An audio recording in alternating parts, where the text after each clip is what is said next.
Hello, my name is William R. Palacio. I'm a freelance illustrator and a children's book artist. You can see my work at www.palacio, P-A-L-A-C-I-O, illustration.com. Today what I'm going to do is I'm going to show you how I create my favorite brush in Corel Painter. I'll be working today in Corel Painter 11. I like and I prefer Corel over Photoshop mostly because of just how wonderful the brushes are, how they interact with the paper grain instead of having the grain directly in the brush. I just really enjoy, and I get a more traditional feel if I use Corel Painter.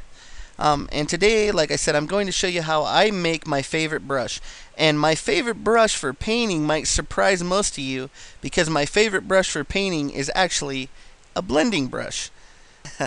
Well, if you know the brush settings, you'll know that most brushes in the program you can turn either into a paintbrush or a blender depending on the settings that you select.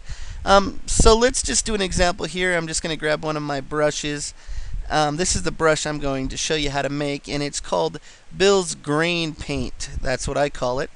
And what I like about this brush, as it kind of states in the name, is it really picks up the grain of the paper.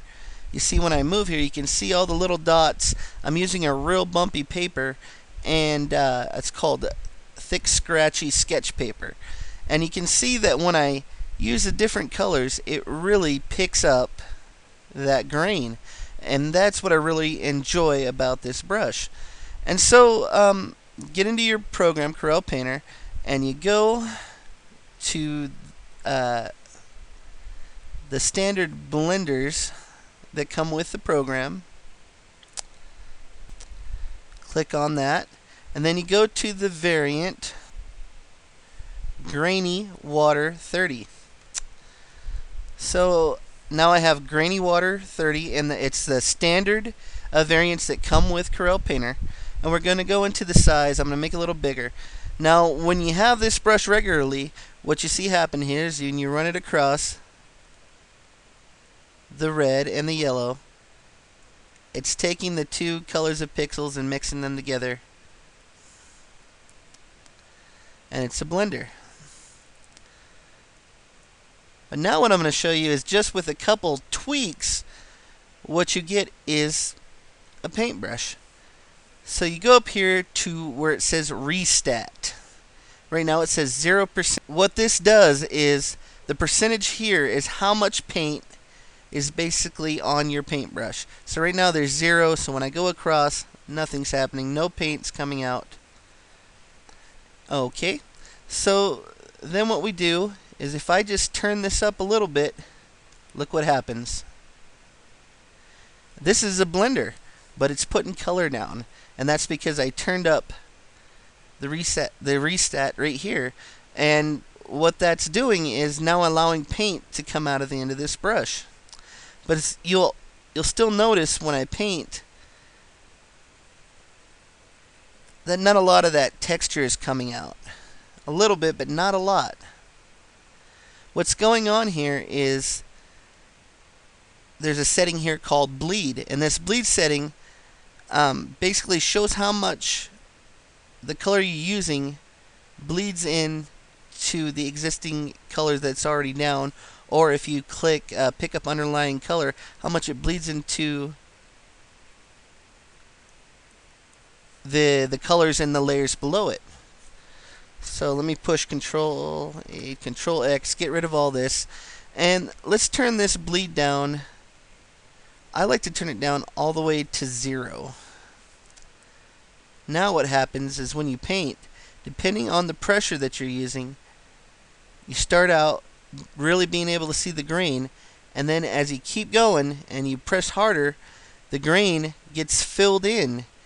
And that's more like a natural feel of drawing. And so I really, really enjoy this brush just because of that great texture feel you get to it. And so after you do that, what you do is you go in here and you go down to You go over into you see over here you have your brush variants, and to the side there's a little black triangle. You click on that, come down to where it says Save Variant. Click on that. Now you get to rename that variant. I'm going to put on here video tutorial.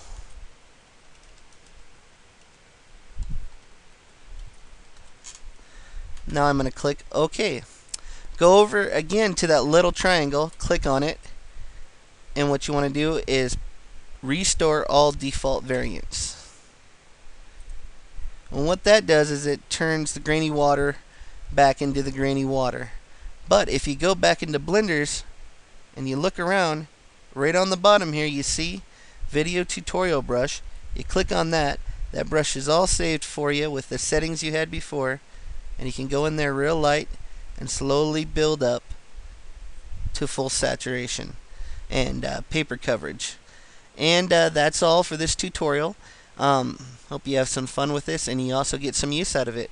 Again, my name is William R. Palacio, freelance illustrator. You can see my work at www.palacio, Palacio illustration.com.